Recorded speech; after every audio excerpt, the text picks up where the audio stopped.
Please give this video a like and subscribe!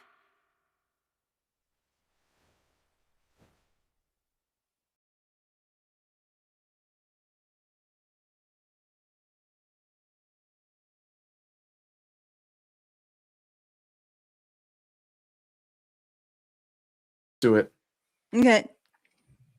Good morning, good afternoon, good evening, everybody. Welcome back to Honey Badger Radio. My name is Brian. I'm here with Allison, and this is Maintaining Frame. Today, we're going to be reacting to a channel Anna. called Psychology with Dr. Anna. The title is But These Men Get Laid, Dr. Anna. Oh, that's our title. That's our title, yes. The original title is Saddest Takeaways from Louis Theroux's Manosphere documentary. Saddest Takeaways. So these guys who are multimillionaires and actually have women who are interested in them, they are the saddest men. One wonders what Dr. Anna thinks of their audience and you know, the average schmo who has no chance in the dating market. One wonders, one contemplates, one thoughtfully considers her opinion of the average man. If these guys are sad, is what I'm saying. Okay. Yeah. All right. So before we begin, I just want to tell you all, I know a lot of you already know, but Void Cat has returned to the void from whence she came. She, last year, she had a mysterious anemia in which her immune system was attacking her red blood cells. We were able to get her back on the mend with steroids, but unfortunately she took a very severe turn for the worst about 2 weeks ago, and she had one of the lowest red blood counts that the vet ever saw. We took her home. We tried to, you know, make her comfortable, see if a new round of steroid treatment would help, but unfortunately she never really recovered. And at one point it was obvious that she wasn't going to make it. She wasn't going to make a recovery, and she was in a considerable amount of discomfort. So we made the decision to go to the local vet and have her put under, and not an easy decision. And I was there until she passed. So she was with me, she was with my husband, she was with, well, Scipio was barking the entire time, so in a way he was also there to usher her into the other world. Not sure if that was really appreciated, but she passed peacefully, and I was petting her while she went, so she got to do what she loved best, which was annoy me by constantly wanting pats. So Godspeed to the Void Cat, to Mia. She was 12 years old, so it's a little bit. Cats can live forever, but then they have some cats that just seem to not do that. Depends on the breed. Well, I guess it depends on the luck of the draw. And I mean, she was very sick a year ago, so we did get an extra year with her, and so it was always sort of like touch and go. So, and I know a lot of you really love the Void Cat, and but she'll be here in spirit every time our computers completely melt down, or I don't know, a button gets hit and our entire stream goes kaput. You know, it'll probably be her. Yeah, it'll be her in spirit coming at us with the chaos of the void. So yeah, I guess F's in the chat for Void Cat. And okay, so yeah. All right. I told Mike about it too. He said that you know, if you guys remember, Mike used to do those little animations. And Void Cat was a recurring character in them. So yeah. Maybe he'll make another cartoon. You might see one. A memorial to the chaos from the void. Yeah. Anyway, let's move on. Okay. So yes, so we are going to be reacting to this video by Dr. Anna called The Saddest Takeaways from Louis Theroux's Inside the Manosphere. So I want to before we get into this, okay, let me tell you a little bit about who this person is that we're reacting to. This is according to her YouTube channel. This is just to get us ready, okay?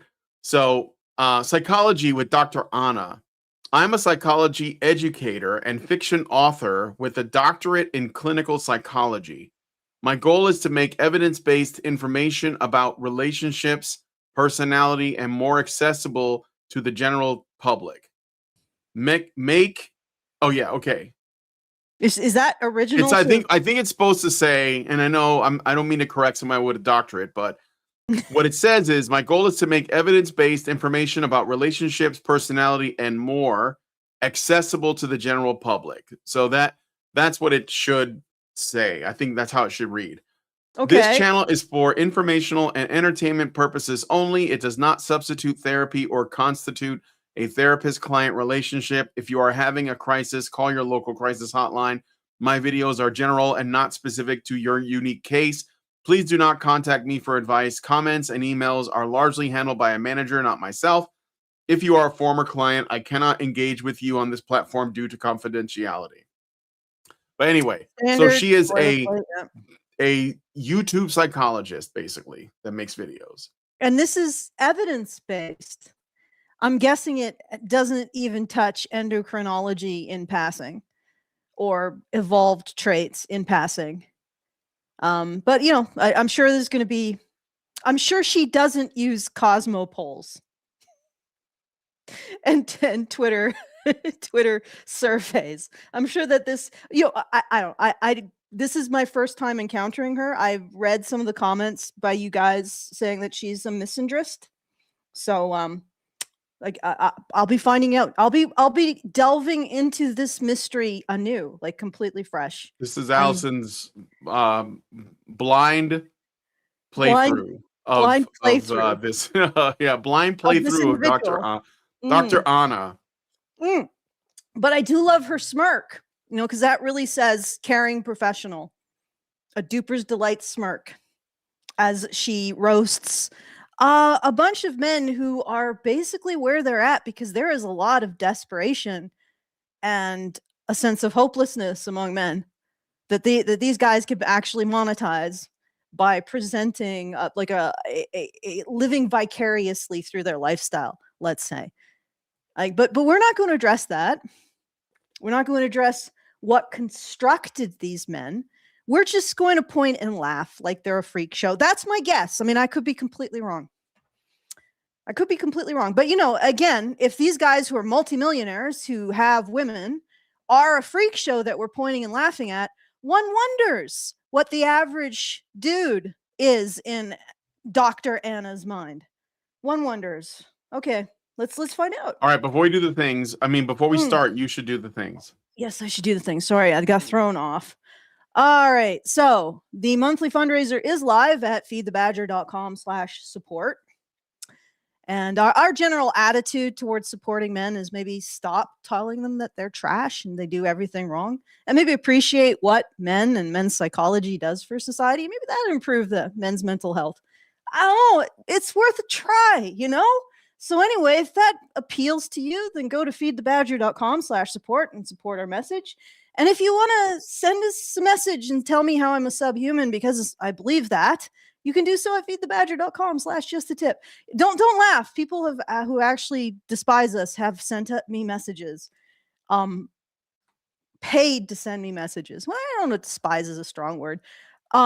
Strongly disagree with us. They've sent us messages. So who knows? You know, whatever you want to send. You want to say, hey, you do good work. You want to make commentary on what we're talking about.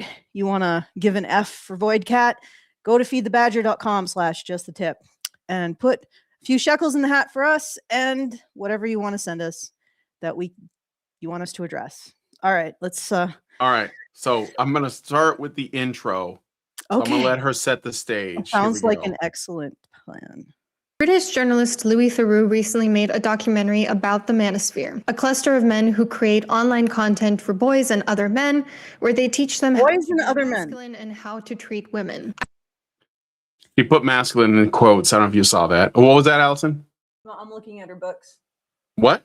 I'm looking at her books. I'm seeing what. Oh, you're looking at her book? Yeah, I'm probably going to do that. I'm gonna scan her books. Damn it, I need to get closer. I need to enhance.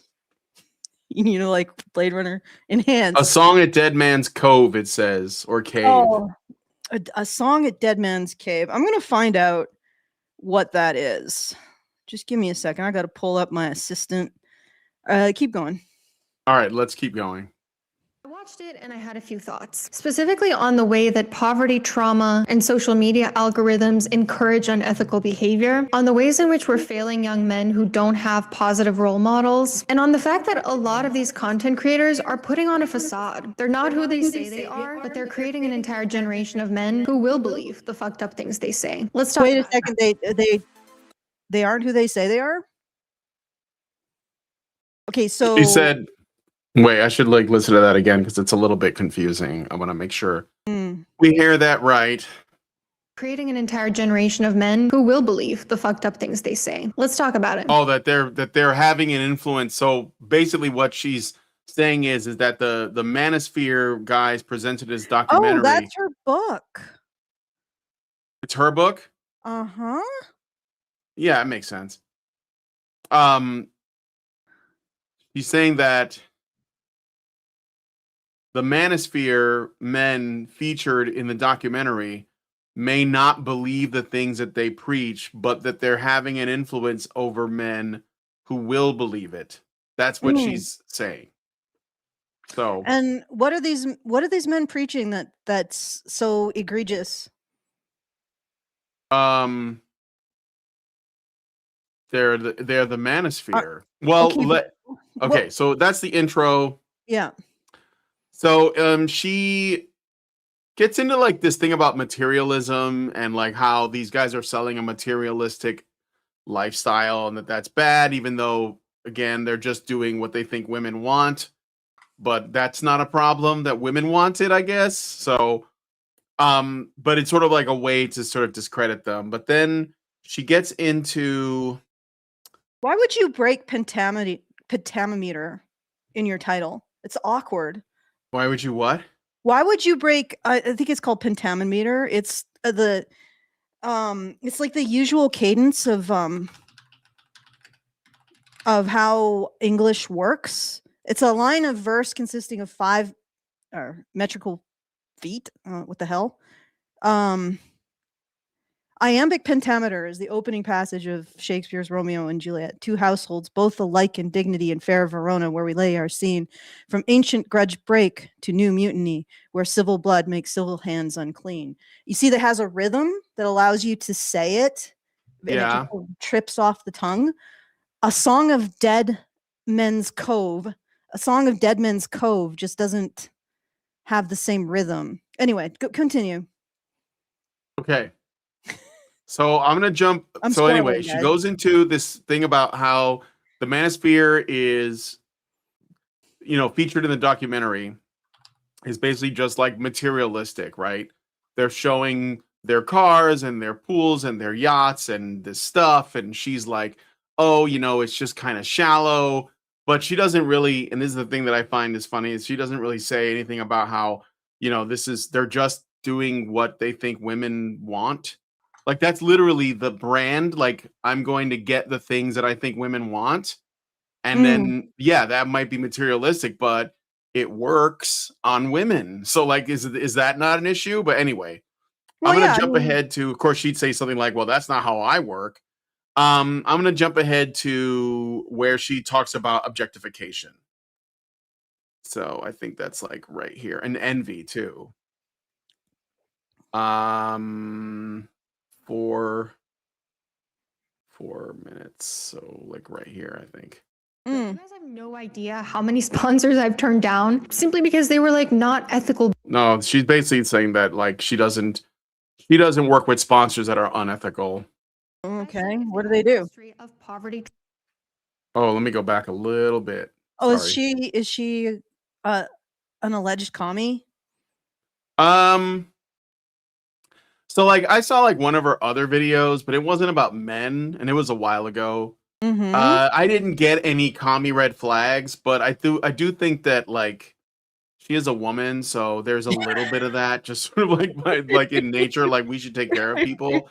You know what I mean? Like that recognition of the underserved Yeah, I mean, She probably is though, like, to be honest. I mean, if she went to school, there's a pretty good chance she did not get out of school without failing at least one saving throw against Kami Gobbledygook. So she probably has some of it at least.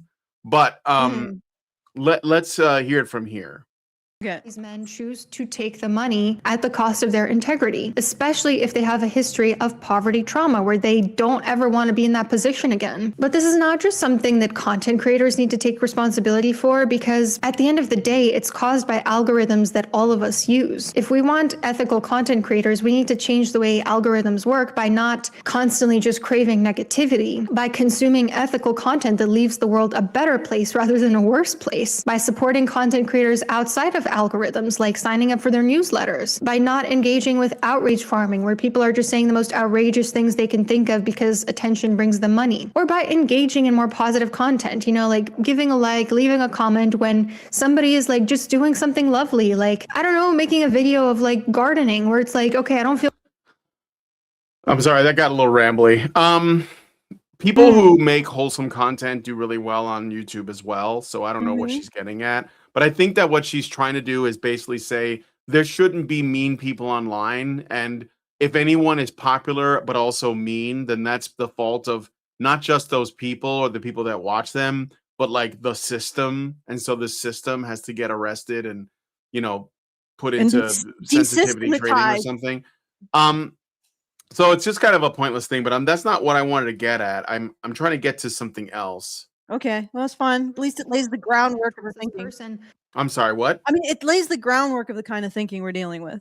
So. Yeah. Okay. I would rather this. What? Keep going. Okay.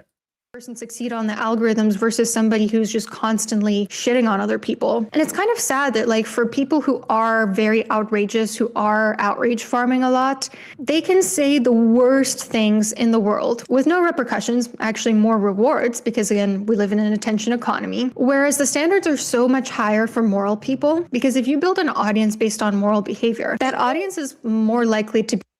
Is she victimizing over herself over being more moral?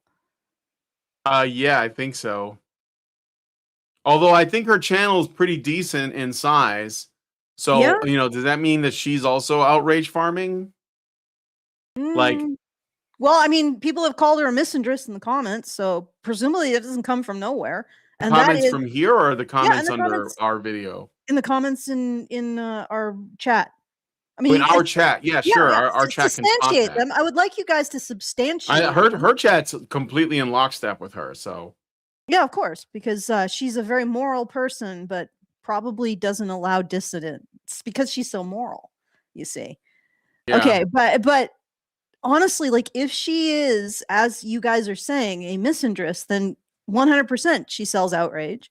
100% she's shitting on people. Well, men. I guess that doesn't really count because the penis people aren't really people. But, you know, like 100% she's doing all the shit that she's accusing other people of doing. But, you know, I want you guys to instantiate this. Let's just not allege it. Tell me how she is a misandrist. So far, this is bland as frick. I mean, this is basically just lukewarm porridge that has come out of this screen. I'm waiting for the payload. I'm waiting for the meat, the rancid meat. Okay.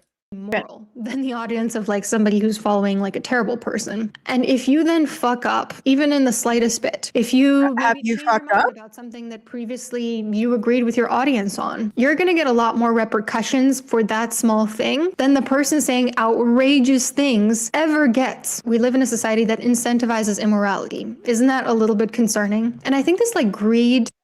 Yeah. So again, these are kind of silly claims because she says, if you're making moral content, which she doesn't say she is one of those people, but it sounds like she's implying it because she seems to be speaking from experience, then if you step out of line a little bit, you're going to get a lot of shit. Like, that's the internet in general. I don't know what you mean by that. Like, no matter what you try to do, even if you are one of these awful people, you're going to get pushback. Unless you want an echo chamber. Like, I don't know. But anyway. And this desire for materialism also partly explains why a lot of these content creators resent women. They're envious of the things they perceive women get simply because they're beautiful. Like, they think that the average woman is just constantly getting invitations to go on yachts, which I think is pretty rare in my experience. I don't know. Can you let me know in the comments? Have you ever? I think that they aren't. Okay, so how did this happen? Because this is a lot of sophistry and intellectual dishonesty. There's a difference between saying beautiful women get a free ride and saying all women get a free ride, although women do get a free ride. They get a free ride legally, they get a free ride socially, they get a free ride financially. They usually get a free ride when they accuse their partners of being narcissists, which apparently all of them are. So, I mean, no, you're wrong.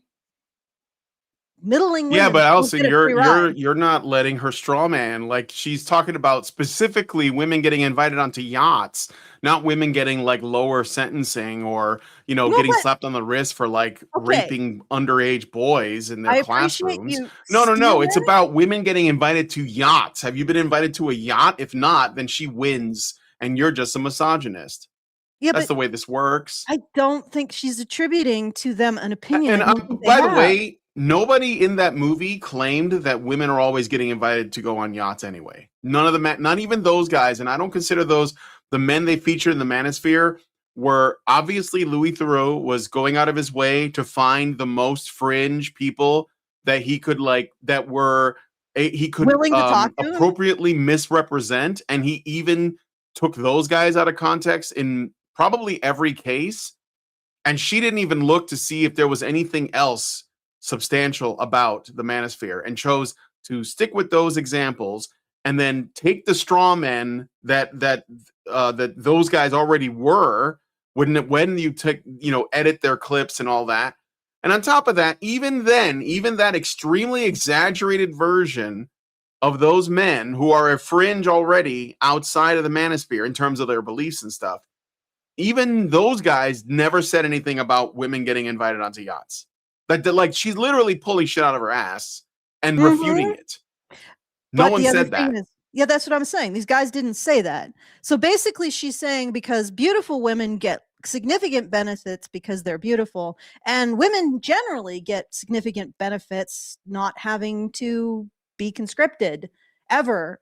Right now, women in Germany can still leave Germany, whereas men who are conscription age cannot. So yeah, women get significant benefits that men don't. Men are always beholden to the societies that they're a part of. It never changes. Don't let people lie to you about that. As soon as any country has need of its young men's bodies to go throw them in a wood chipper, it does. It does. And that doesn't apply to her. And then, of course, there's all of the body of law that explicitly only protects women, but not men, and actually degrades men's legal position relative to women, right? There's all of that as well. And then there's all of the family law that explicitly benefits women. And we know because there are now situations where they've tried to change that in Tennessee, I believe, where they've actually created a presumption of shared custody to oppose the de facto maternal custody. And you don't have to do that unless there's a de facto maternal custody in operation, right? So there's all kinds of things that the average woman gets and the average man does not, okay?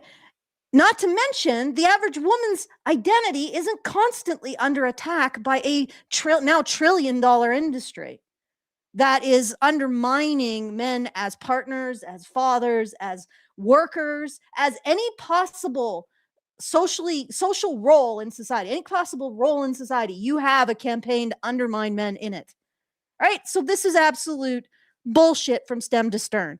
But also, she is conflating these guys saying that beautiful women get stuff, even more stuff. Let's face it, right? Beautiful women get even more stuff, right? An average woman can at any time, if she gets her head together, get a relationship, a family, and children with a man who's probably 2 standard deviations more attractive than she is at any point. And that is also a benefit. Maybe she doesn't get invited to yachts, But if she's in any way sane, she can get married and have children. This is not a situation that men are in at this point. And I can tell you that because of that dating. And I don't even think they were trying to red pill anyone, but that dating panel, remember that? The dating panel where you had 3.5 guys who were absolutely ready to step up. You know, in any other era, these men would have been married 5 years ago. Some woman would have locked that shit down immediately, like right out of high school, done, right? They're still single and they are ready. Like they are providers. They are ready to concede points, to pull their weight, to recognize they're wrong if they're wrong. And the women that they were paired with were, they were not ready. They were dysregulated baboons is what I like to call them. Like they were so close to just not having a cortical layer capable of controlling their impulses. And there was one who was like who was more put together, but she had really delusional beliefs about her life. Like she's like, I didn't want to sacrifice my career for family and children. And then they're like, well, what do you do? Well, I'm a manager at a thrift store. She's not like inventing some new radical technology that's going to take us to Jupiter. She's a manager in a thrift store, which there's nothing wrong with being a manager in a thrift store, but is it really what you want for your life's goal is instead of having a family and a relationship? Like you're not adding that much to the course of human endeavor by not having kids here, lady. All right. Anyway. Yep. But okay, I'm going to keep going. Yeah. Okay. Received an invitation to go on a yacht. But even if it were true, even if like every single woman was constantly bombarded with like offers of extreme wealth and materialism because she's a woman, what these men failed to realize is that they would only be getting those things because of sexual objectification. And those what? Because you think it's bad doesn't mean you're not getting it. Like what? How does this? Oh, I've decided that. But isn't she kind of throwing shade at women that would go along with this? She's not doing it because she's blaming the men. She's saying, you know, she's only going with you because you want to have sex with her. And they're like, yes. I mean, look, I don't think it's not my thing, but you just got to look at the absolute state of modern women and relationships. Mm-hmm. And some of these guys are like, well, this is what works. I'm going to do it. I can't get mad at that. No. So, but also, she's just, and this is what objectification is for. This is why the mouth noise, they make the mouth noise. It's because they don't have to feel like they're getting something from it. They can once again be a victim of being afforded privileges other people don't have. And incidentally, it's of course it's white women, white, wealthy, attractive women are the most oppressed in the world. Based on objectification, right? They're the ones who are really getting hit hard by that. And what's making that, what's so awful about it is that people want to be around them. They want to be nice to them. They want to give them stuff. They want to be friends with them. They want to have sex with them. Oh God. Oh my God. A mammal having access to sex. That's just a nightmare for a mammal, isn't it? Like, yeah. You know, and they have turned that into a source of victimhood. Is that not astounding? Is that like just that makes everything these women say absolute bullshit. They cannot acknowledge a single thing that they get that they maybe don't deserve, right? And maybe it is a privilege that they might want to at least acknowledge. No, they have to turn it into victimhood. They have to turn it into victimhood. Because that's where they're comfortable. They're not comfortable having a cortex. They must dismantle it. Okay. All right. Go out the door the second they sleep with the men or don't sleep with the men or get older. It's like these content creators don't understand that these aren't things that women are just handed as a result of being born female. They're the people you get if you okay, all right, lady. Just because on the extreme end, you know, you get to hang out in yachts and have careers doing nothing except mugging at cameras. On the extreme end, women get that. But then all the way down the steps, women get something. Right? In the middle, they get preferential treatment in the justice system, preferential treatment in the family courts. They don't have to be conscripted. Yeah, that's all the way to the bottom, right? Right? That's what they get. Bare minimum. They don't get their genitals mutilated when they're born. Yeah, exactly. There's a lot of stuff you get by just virtue of being female. And incidentally, isn't this very sexist? Just out of curiosity? She's what? Is cis sexist or whatever. Yeah, transphobic. Transphobic, what she's saying here. Because these are definitely things that trans women don't get. And you're not really checking your privilege as a cis woman, are you? I know. I'm pointing out the hypocrisy, that's all. Yeah, I know. Okay. All right, let's keep going. The game of objectification and dehumanization. Like the woman who was in HS Tiki Taki's house that he referred to as his dishwasher, and she was just like giggling along to his misogynistic insult. It was a misogynistic insult. She was giggling along. If only she knew how much damage he did to her when he jokingly referred to her as his dishwasher. If only she knew the trauma. Yeah. You know what's misogynistic? Dr. Anna is inculcating such a sense of learned helplessness that women think a joke will lay them low and constrain their options in life. It's a joke. Laugh, move on. Like, whatever. Because she gets to experience the material benefits of being in his orbit. That woman, in my opinion, has chosen, okay, I'm going to experience all this objectification and dehumanization, literally being compared to an object, a fucking dishwasher, because I get certain material perks. Most women don't like that kind of contract. I mean, like, she gets to, like, stay at a house with a pool.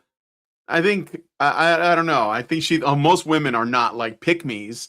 She's kind of calling her a pick-me in a way, right? Whatever. But I don't anyway, care I don't care to be bothered. Yeah. A lot of these insults, like women like this, are so precious and so fragile. Like, I don't care to be bothered for the most part. I mean, some things do bother me, and I will call that out. But for this, don't care to be bothered. Right? Why would you expend the mental energy on something like this when there are bigger problems in the world? Yeah. And obviously the man was joking. And what about when feminists like Clementine Ford joke about killing all men or yes all men or choosing the bear or something like that? Yeah, what about the women would choose the bear, right? You're basically I mean, if you confront them on that, they'll say it's a joke. Yeah. Can you take a joke, bro? Does she actually ever talk about the absolute state of female influencers and how freaking demonic they are? I don't watch her content. I came across one thing and it wasn't gendered. It was about something else. Okay.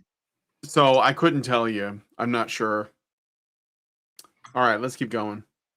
Are not going to want to sign up to that, or even if they do sign up to it, they're probably going to experience a lot of trauma as a result of it. And these men in the documentary were always talking about like. So okay, you see, did you catch what she just suggested there? She said that if a woman does go along with it, she's likely going to experience trauma. So she's basically saying that if you're a woman and you go along with this, like the girl in that clip that she was referring to, that man is going to do something bad to you and you're going to be traumatized. So she's pathologizing men in general now based on her feelings about that situation, even though later on she kind of contradicts herself, but we'll get to that later. Okay, but if this is going to traumatize women, what does constantly referring to every manifestation of masculinity as toxic going to do to men and boys? Like, everywhere. Like, if this is going to traumatize women, what's adolescence going to do to boys? Yep. Like, this is just complete delusion right here. Like, complete absence of understanding that half the human race are people. And okay, fair enough. She thinks men should be held to a higher standard of toughness and stoicism. But at the same time, she holds men to a higher standard of toughness and stoicism because I'm guessing she wouldn't consider it. She'd probably, it's not even on a radar that men should be harmed by things like all men, I choose the bear, kill all men, men should be reduced to 10% of the population, toxic masculinity, patriarchy, privilege, all of the ways of condemning and making men small that are most likely, on her fingertips as a credentialed psychologist who takes part in that witch doctory. All of that, she's not even considering the impact on men. So she's de facto expecting men to attain a level of toughness and stoicism that women are not expected. Women should be able to use being called a dishwasher in order to rearrange the freaking universe to suck on their ass for the rest of eternity. But men should be able to tolerate being told they shouldn't exist at all. That's you just suck it up. But we can never acknowledge that we are expecting more of men, ever. God, this person doesn't even know her own mind. How can she possibly be in charge of other human beings? She's the reason why men don't seek therapy. Don't seek therapy, and probably. Yeah. Well, I'm not going to say you shouldn't, but be careful. No, I know, careful. But I'm saying that's the reason why they don't. But anyway. Matrix.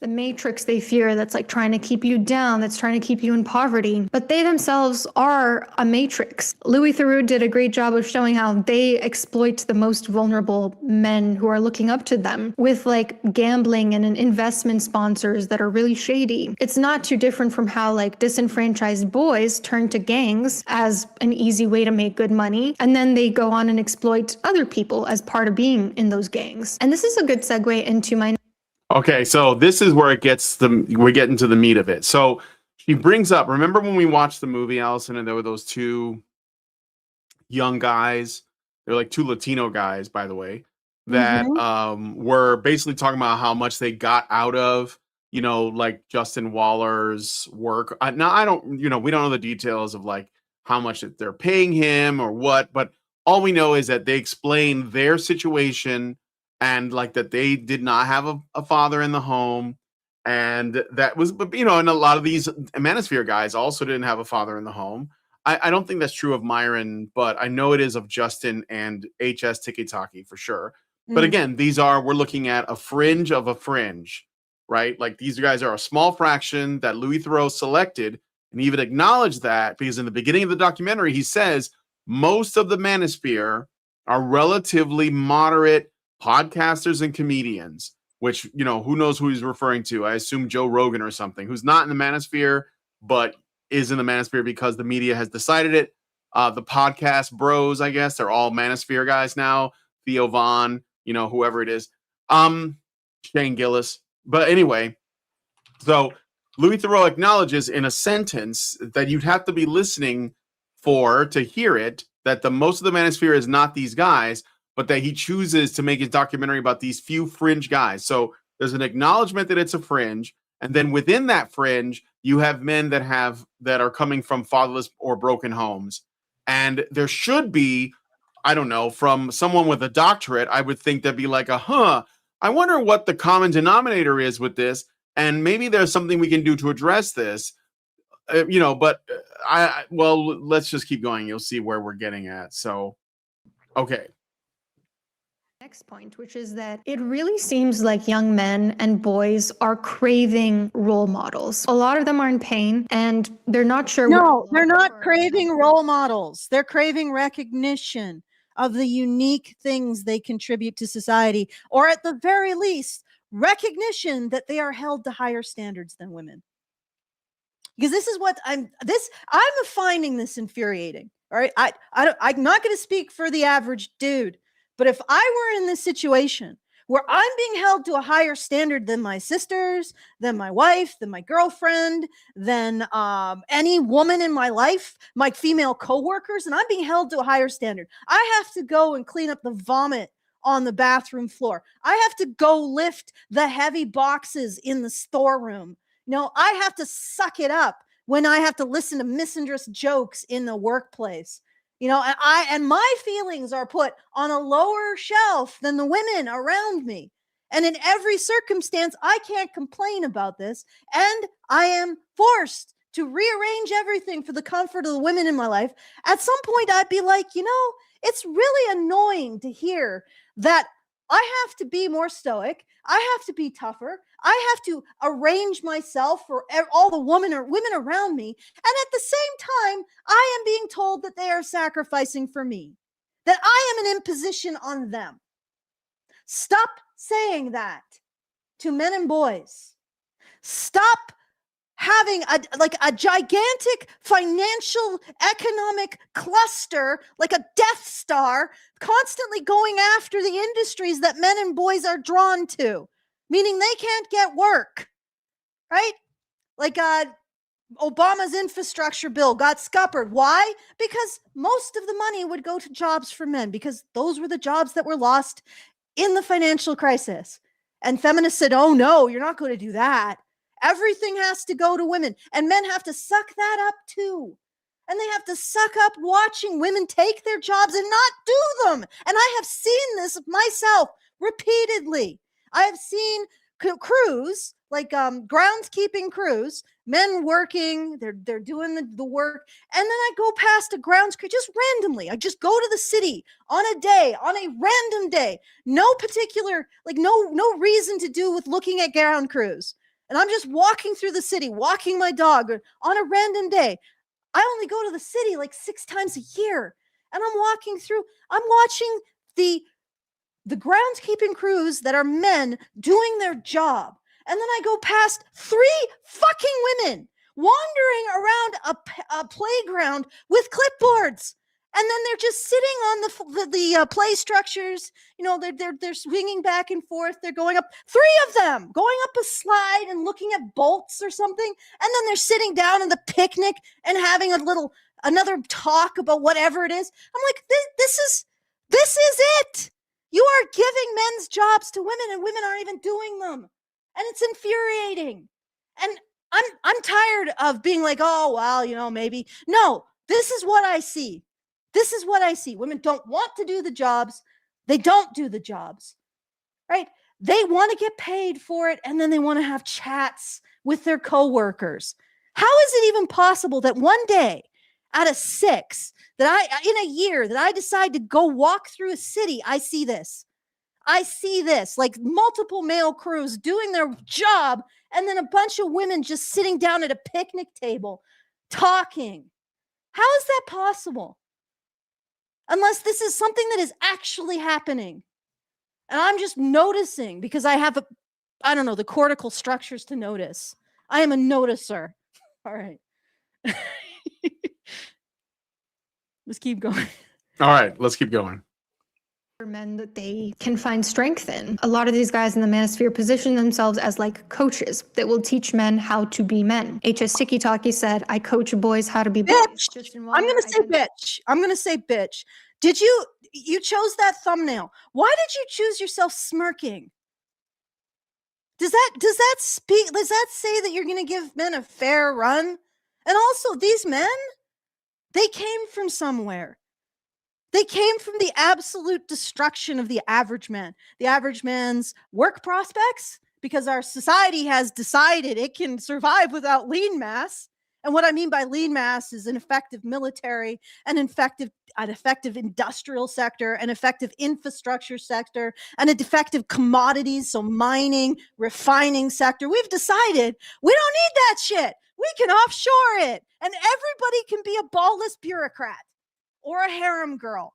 That's our freaking society. Giant fatberg on a tiny remaining island of men who still do the work that needs to get done. And all of that has destroyed men's prospects in terms of work, right? It's destroyed men's prospects in terms of work. It has reduced their respect as members of their society. And then on top of that, they have to deal with a narrative that undermines their worth as partners every single second of the day. Feminism is pumping out more crap about, oh, women choose the bear. Oh, men are emotional labor is the new stupid thing. Oh, men don't pull their job. They do pull their weight, by the way. They do. Right? Men don't do childcare. Well, they do if they have a actual guarantee that their relationship isn't going to be interrupted at the whims of a woman. Right? At every stage, men are grinded on by this society and treated like they're not just disposable, but worthless trash that should just march itself out, right? Guys like this, they are parasitic on that desperation because they are good looking enough, they make enough money that they can command the attention of multiple women and construct that harem, that prestige harem that these guys are looking at and living vicariously through, because they aren't going to get a wife, they aren't going to get children, they aren't going to get a freaking job that respects them. They're going to get fucking all, and then they're going to be constantly harped on as being worthless. God, I'm in a pissy mood today. Okay. All right, we're going to continue. Thank you guys for joining us on the stream. I see we have 142 people watching. So please smash like for us. It helps us reach more people on the main channel and about 10 on the vertical. But that's all right. Just smash like, okay, and on Rumble as well. Okay. And send those comments to Feed the Badger. Yeah, send us those comments. Yeah. All right. So we're talking about fatherlessness now. All right. Let's see where she goes with this. Or role models, which leads into fathers. As a success coach who gives advice to men. It was sad to see in the documentary how boys were coming up to these guys, calling them role models. And it kind of begs the question, what is going on with men these days that they are crying out for role models so desperately? Actually look at what those young men said? And I can't fucking believe she's not even... Okay, does she acknowledge that at all? Give it some... Yeah, she's going to go into a little bit. But she says... She thinks that it's tragic that these young men went to these guys for help, but never asks why there's no other help.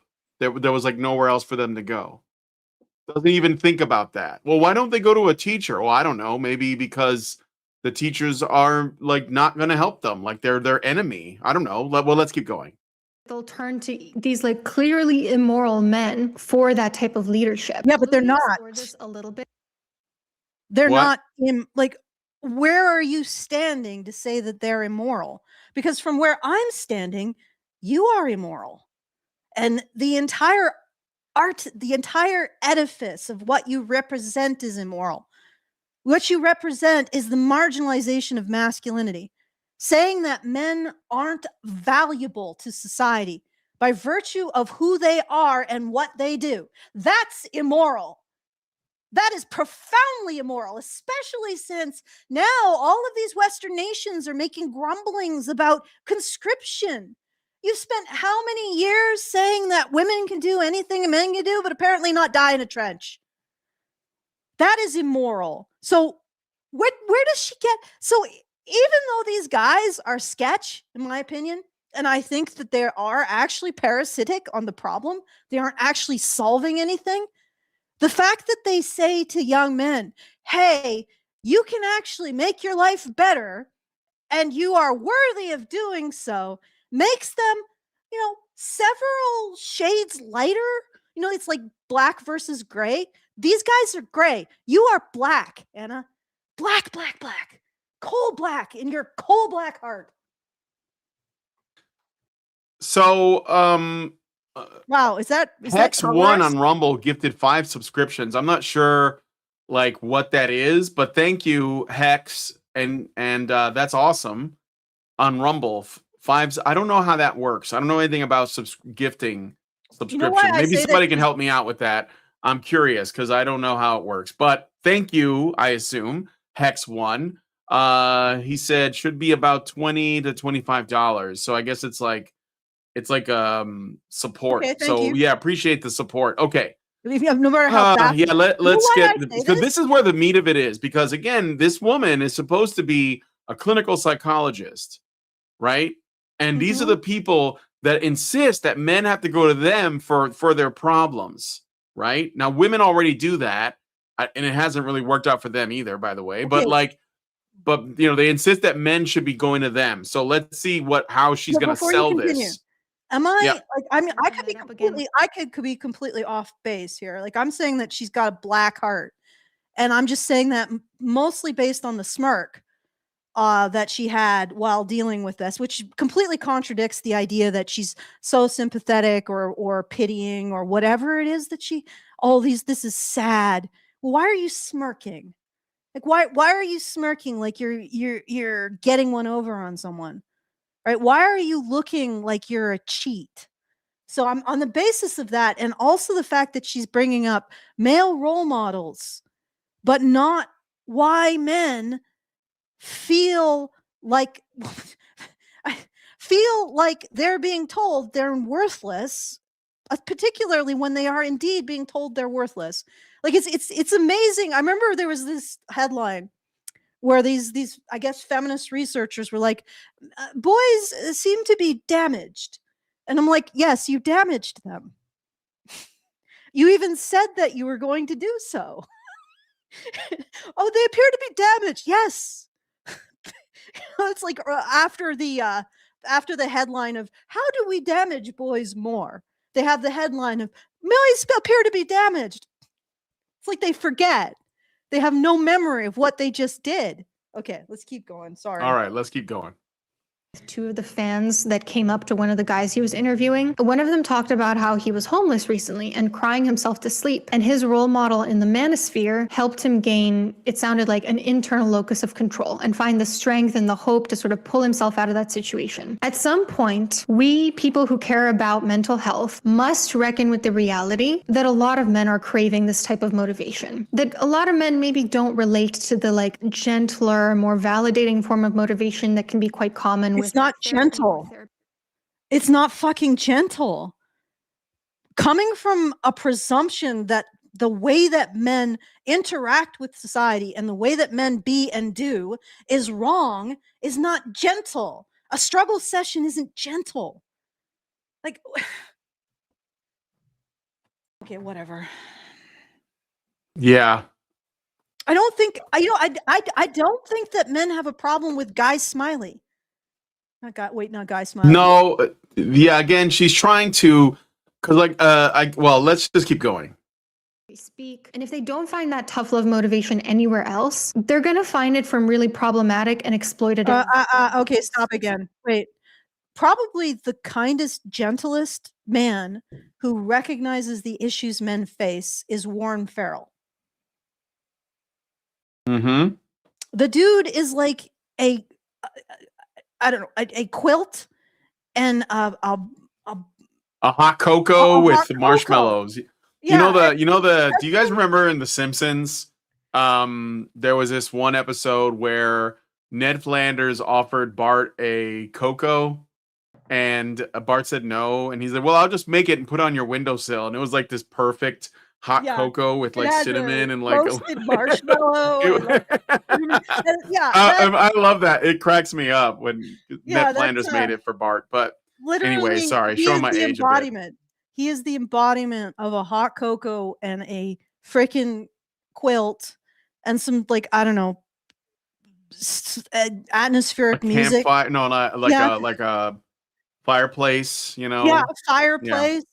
You know, and he's sitting down. And he's like, "Let me tell you. Let's talk. Tell a story.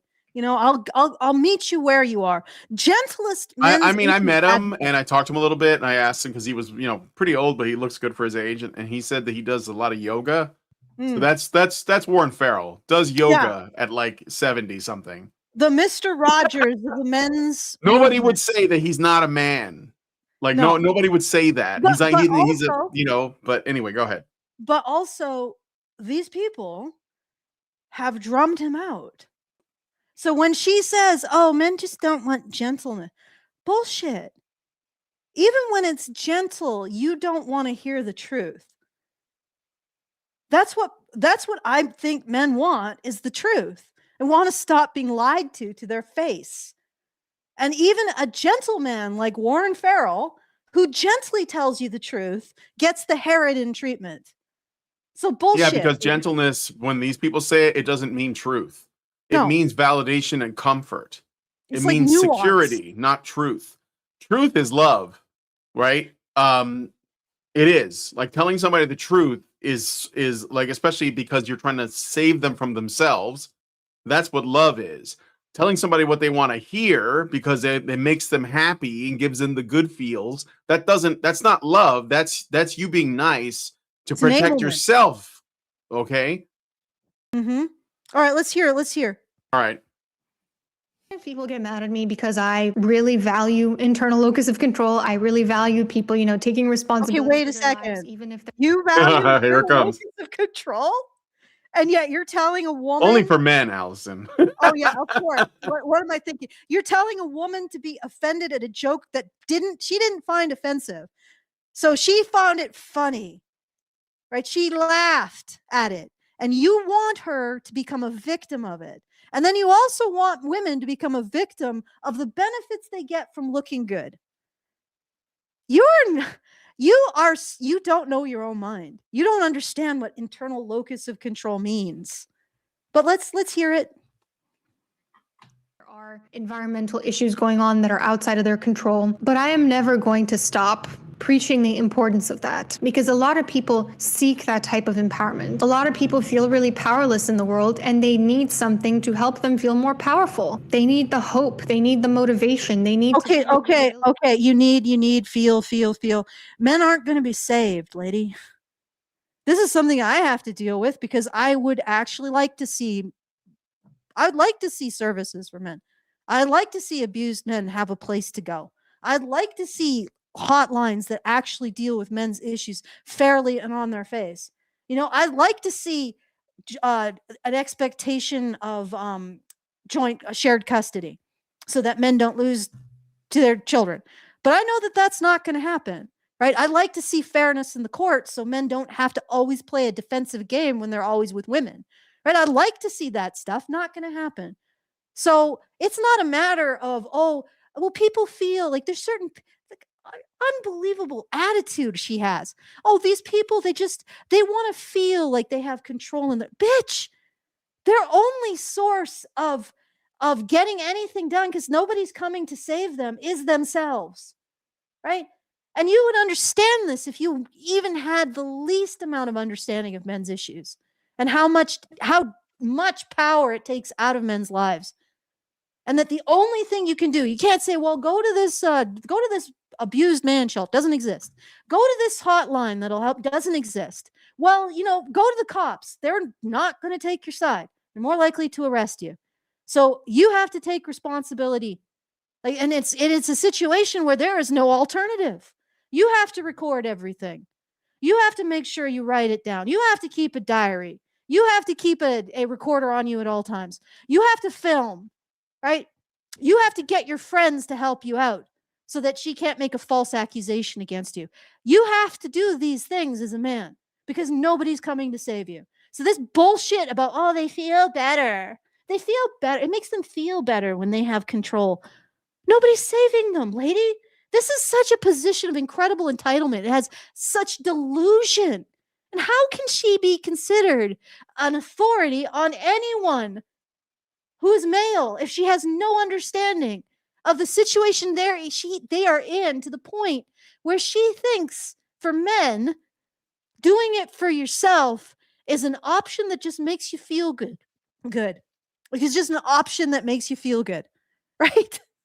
Like she's delusional when it comes to men. Men don't want to feel good. They want to get things done. They want to get their shit together. And yeah, I mean, if they know they're not going to get help from anybody else, which is one of the lessons these Manosphere guys say in the documentary, Louis Theroux and this woman and every other woman that I've seen respond to this, and there's been a lot of people making content, a lot of feminists online or experts or whatever making content, and they're all they none of them can see that the reason why these guys feel the need to do it themselves is because they literally isn't anyone else that's going to help them, including them, including this woman. So men don't want to hear validation. They want to solve problems. It's not it is about the nail, actually. Yeah. You Well, there know, is that. that's the And way then- men see it. They're like, no, it's about the nail. I don't want to talk about the nail. I want to do something about the nail. And I want you to help me with a plan. If you're going to help at all, you know, like, let's get the nail out. But if you're not going to help, you just want to talk about it, then I want you to leave because you're in my way. And these people are always in their way. That's just what it is. I mean, yeah, it's nice to be appreciated, but I think that when a man has a problem, they just want to fix the problem. You know, that's it, and they don't want to talk about the problem. Okay. Anyway. And to be able to pull themselves out of difficult situations. Other people, they don't connect to that as much. Other people, they pull themselves out of difficult situations by a more gentle, validating approach. But if we just take this like once, I'm not sure that actually helps, but Yeah, that's no, it just doesn't. me. I'm not sure that validating somebody is actually going to solve their problems. I think it's just something to make them feel more comfortable with those problems. Like, Well, okay, there is a type of validation that I think works, and that's getting people to recognize that they have succeeded at something, right?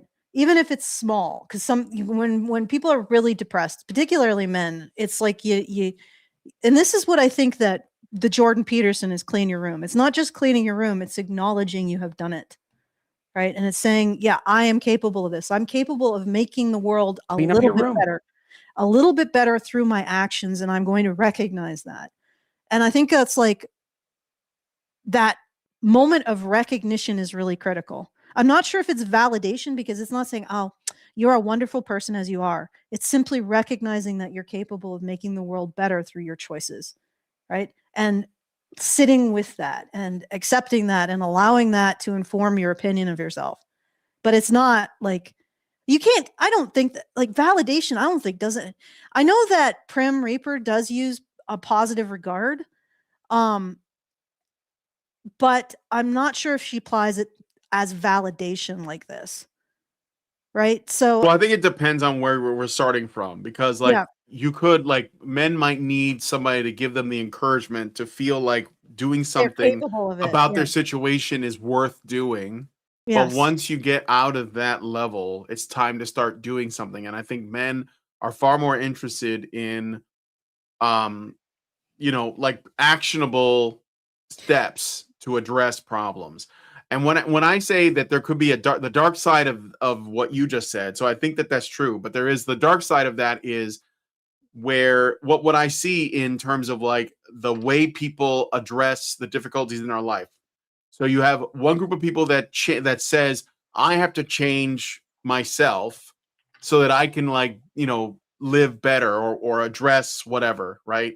I Mhm. have to be the one to make changes I have to change my habits, my behavior, my attitude, whatever, but it's on me to do it. And then there are people who say the world has to change for my comfort, right? And Mhm. and the problem with the validation approach is that it kind of encourages the latter, where you're basically saying, no, there's nothing wrong with you. It's society that's to blame. It's the Mhm. world that's the problem. And if somebody internalizes that enough, then they start to basically say, oh yeah, I just have to make the world different so that I can be validated. And that's the dark side of that. And I mean, I hate to say it, but a lot of this kind of stuff is that, you know, Mhm. it's Yeah, like that. and Oh, it's not you, it's the world, it's society, which she was doing from the beginning of the video. She was like, society encourages, you know, unethical behavior, society encourages materialism, society. And it's like, yeah, okay, but what are you doing? You're participating in this world. What can you do? This is why I don't again, like, that's why I don't find these people credible, because they don't take into account the idea that there are things that are simply out of our control and that the world doesn't owe you anything, because it doesn't, right? I'm not saying that we shouldn't try to work together to make, you know, some things happen to help people, but to act as though you deserve this simply for existing, that's the wrong approach. So yeah, and I would say that there is a difference between this sort of generic, oh, it's society, oh, it's patriarchy, versus actually identifying paper trails for people who are doing things like feminist initiatives, right? These are things that have budgets. Like, these are Yeah, for attitudes that are sure. I'm promoted with not. Yeah, budgets. Like, and patriarchy doesn't have a budget. Patriarchy is basically us, Brian. Honestly, at this point, I think we're the longest running institution of patriarchy. I am I pro guess patriarchy, uh, like unironically. maybe Voice for Men is longer, but consistently front facing the public, putting out our patriarchal message of patriarchy. And I can tell you that we're not even a drop in the bucket compared to feminism's paper trail and budgets. Of So, course. like, when I say that feminism does this stuff, trust me, I got the paperwork. They are doing this stuff.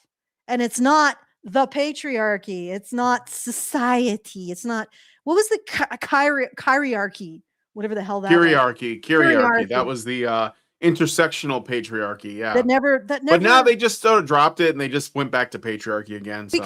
Because it didn't have a clear patriarchy is stickier. Well, it's stickier because it has a clear villain, men. Yes. Right? Okay, let's keep going. All right. Fits all approach to everybody, including men who have been socialized to not be so in touch with their feelings. Then we're doing them a disservice. We're socialized to not be so in touch with their feelings. That already, you see that? She's already bought into the toxic masculinity narrative right there. Yeah. Say that men are socialized not to, like, stoicism, there's nothing wrong with that. Like, in fact, I think women could probably use a bit of it. Yeah, they could certainly use a lot of it. And but she's saying, oh, men are socialized into this behavior. Again, psychology, man. Not even once. Not for me anyway. Treating men as a project, which is why men should avoid women like her, psychologists like her. Yep.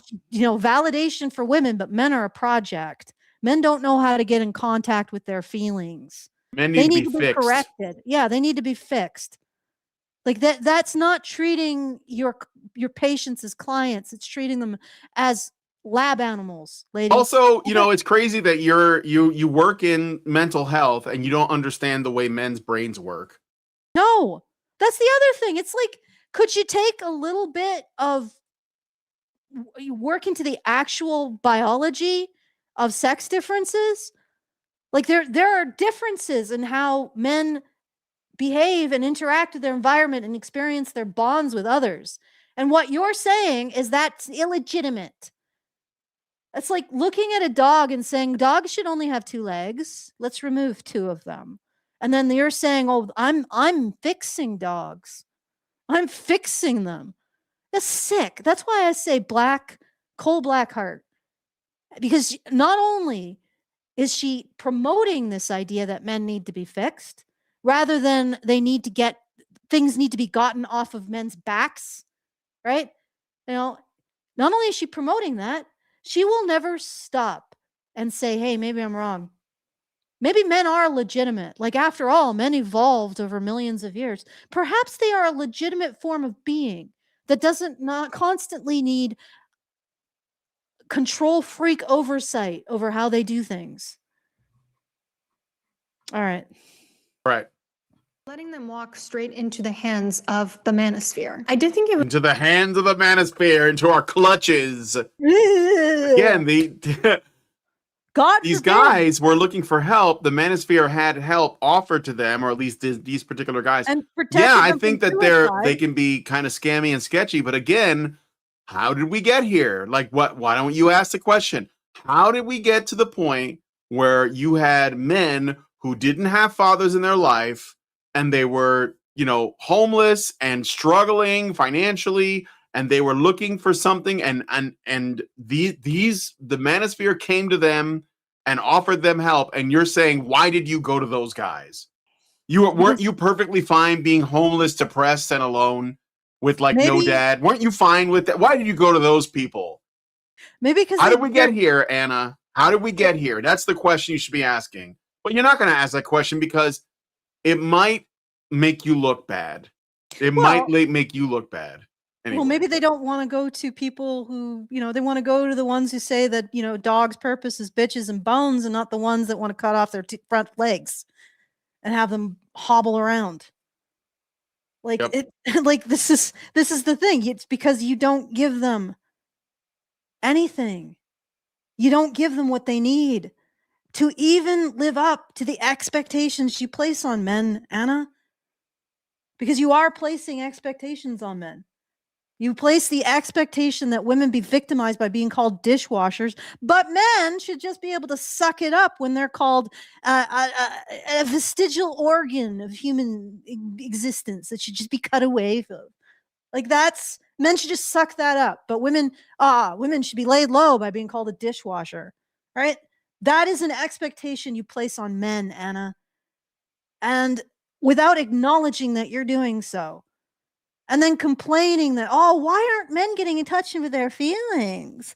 I mean, we should be able to say that they should be killed, that they should be put into wood chippers, that they should be castrated. You know, we should be able to say that they should lose their children and they should be treated like rapists by default. We should be able to say that they should be called 10% of the population. We should be able to say that their morality is corrupted and criminal.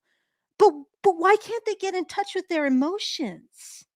Why do they act like they don't have them? Because you're telling them to. Because you're expecting them to swallow all this crap. Because you're saying, oh, well, women can't be told that they can't have a joke. They can't take a joke.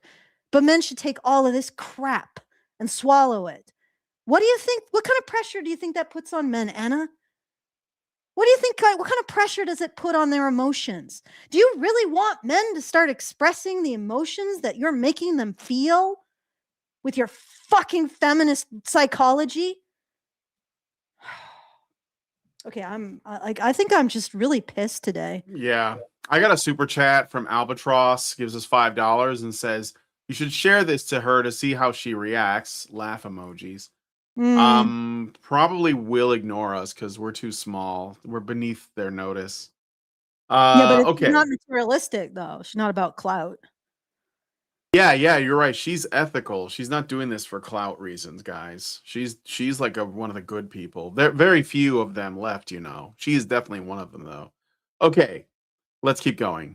It's really interesting how this guy who was previously homeless, he was telling Louis, we don't believe in depression. And pretty immediately afterwards, Louis was asking him what happened with his. Is that what he said? He took his. Huh? Did he say we don't believe in depression? One of the two, you know, there were those two guys that were fans of Justin Waller in the documentary. Yeah, but did he say we don't believe in depression? Yeah, they said we don't believe in depression. Okay, but right. he was the one who survived, idiot. Well, I mean, yeah, he basically, I think that the point of it, I mean, Justin Theroux was trying to paint it like, oh, well, if you don't believe in depression, why'd your brother kill himself? But it was more like, no, he realized that, again, sitting in your sadness wasn't going to solve your problem. So when his brother died, I don't know when this happened, but he said, I'm not going to let that happen to me. I'm going to change my life. So if you do that and you come out of it, then it probably makes sense that you would like not believe in depression because you're like, well, I was going through it, but I'm better now. And of course, because she's a psychologist, she needs people to have depression. It validates her job. So let's see what she says. Life. It was just like such an ironic moment of like, he doesn't believe in depression and yet most likely his brother was struggling with depression. No, he was struggling with being a man in a feminist society. In a society, and ironically, the end beneficiaries of all of this are the men, mostly men, who basically get taxpayers to eat their losses while they keep their gains, and they maintain the status quo through the feminist firewall.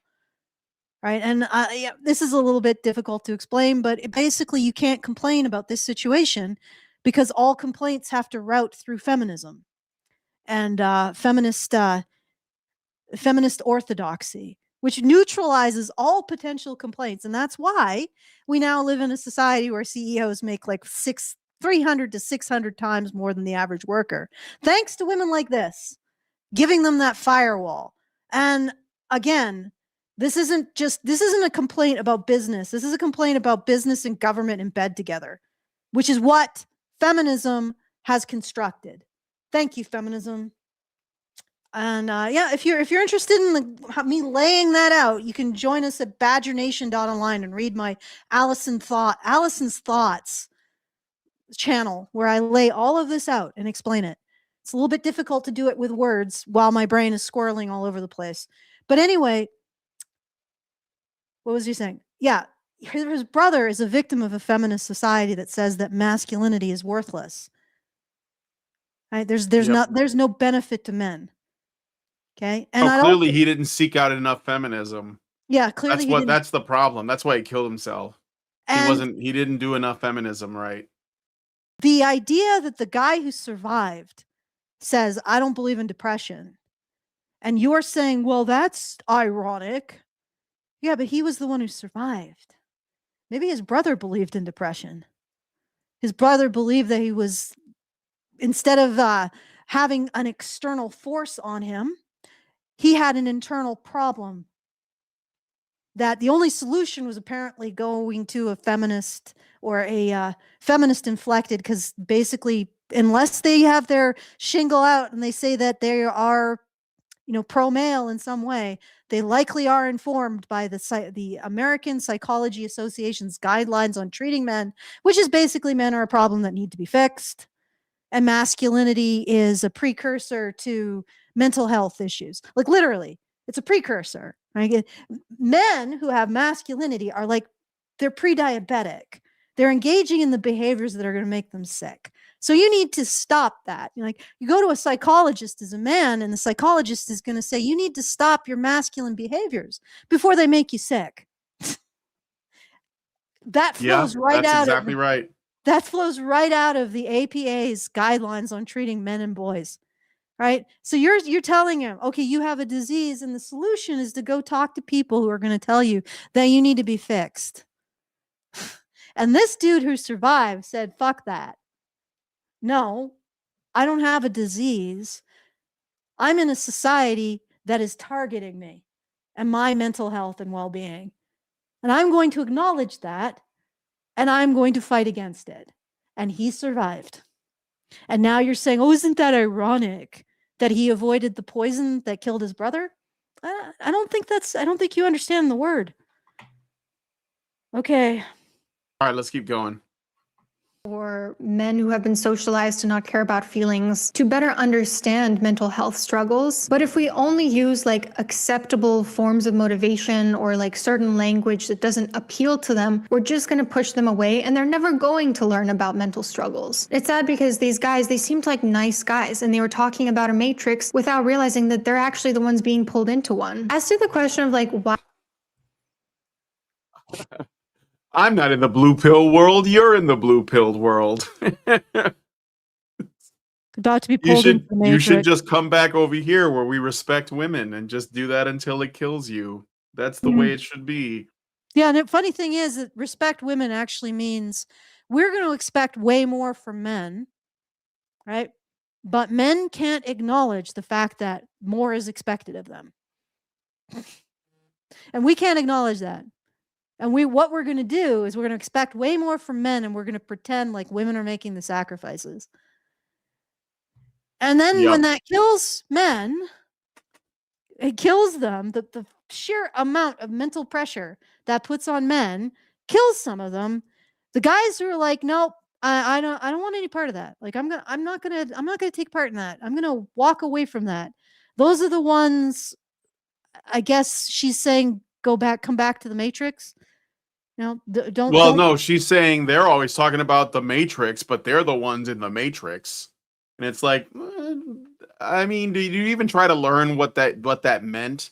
Yeah. You know what I think what bothers me the most about this woman's reply to this video to the documentary is it seems like she watched the documentary, and that was her source for everything she was going to say. So she didn't look into any of the claims that Louis Theroux made.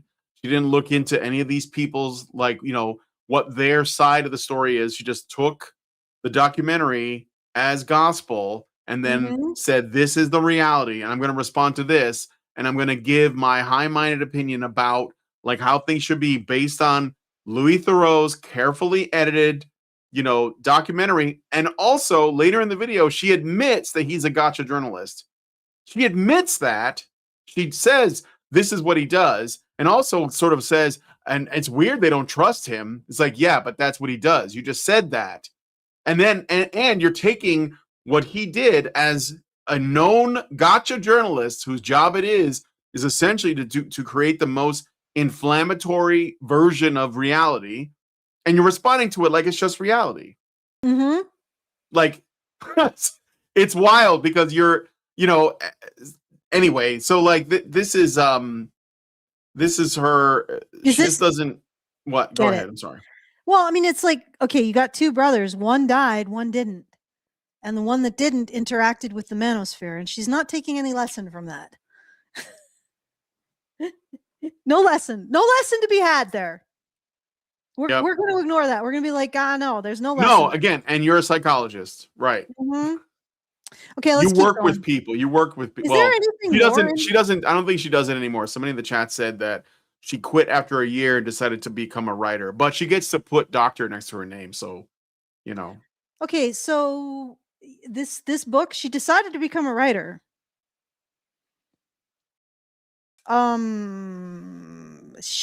book is not very successful. Yeah, maybe the channel is to sell the book. Yeah, well, even so, she's got 6,000 subscribers, and apparently she has 117 ratings on her book after 10 months out. I don't know how she managed that.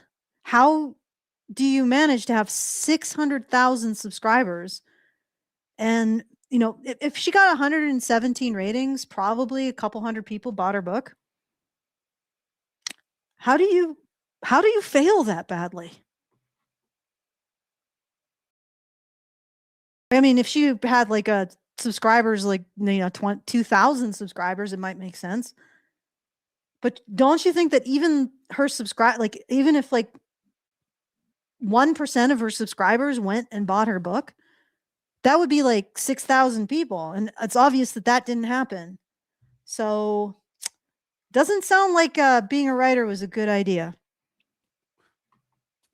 I'd rather she write books nobody buys than like work with people in the mental health field. She might drive more people to suicide and then blame their brothers for surviving because they didn't go to her fucking therapy sessions. Okay. Anyway, is there anything further in this, or how much more of there is bullshit do we have to? Okay. I do so many guys these days struggle to find role models. I have a few theories. One is, of course, high rates of abandonment by fathers. And I don't think that this needs to be a discussion about single mothers. What are you talking about? High rate of abandonment by fathers. Right? The one single way to increase father involvement after divorce? Shared custody. What does that suggest? If it was a high rate of male abandonment, that wouldn't have moved the needle. Forcing women to allow their children to continue to have their fathers in their lives legally reversed this abandonment by fathers. So she's just going to blame men, right? Okay. Yep. I'm going to get that's it. She just, there's more to this clip, but in terms of like the fatherlessness thing, it's just abandonment. Like fathers are just abandoning their kids all over the place. But that doesn't bear out. Because no, it does not. No. If we legally but it's again, she does her research, Allison. It says right on her website, she's like fact based. That's a fact because she got it from like the fucking feminist studies or something. I'm finding my prediction that she has a coal black heart to be panning out. Okay, no. If it was men abandoning their children, then it wouldn't be fixed by giving them access to their children, which is literally what fixes it. So, yeah, you're full of shit. You just want to blame men because you think that they are a project that needs to be fixed, which is sick. Okay, let's keep going. discussion about Does she redeem maternal herself? abandonment. Because while boy moms certainly can cause a lot of harm, at least they stuck around. I think it's really fucked up the way that this conversation around Wait, fatherlessness- all women who have sons? What a delusional bitch.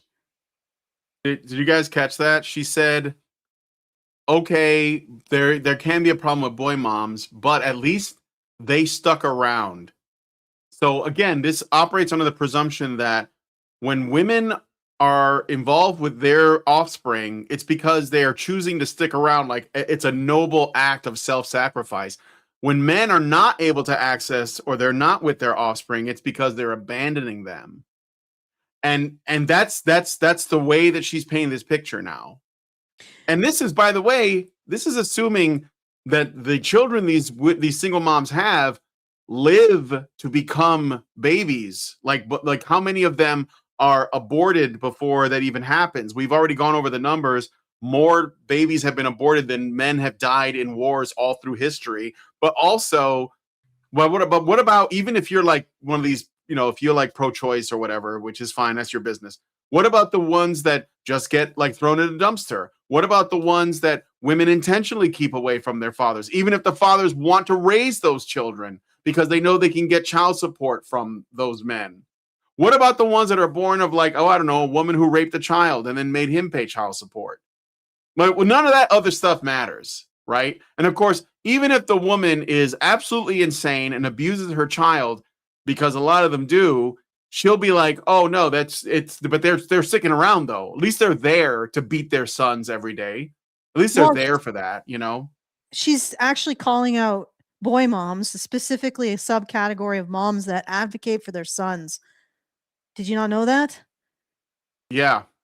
So, and she's I think she means to say like devouring mothers, kind of like I mean, if I'm being charitable, I think she means to say that, but she's using the wrong terminology because she's trying to say, well, there are some cases where there are single moms who are, not healthy for their sons.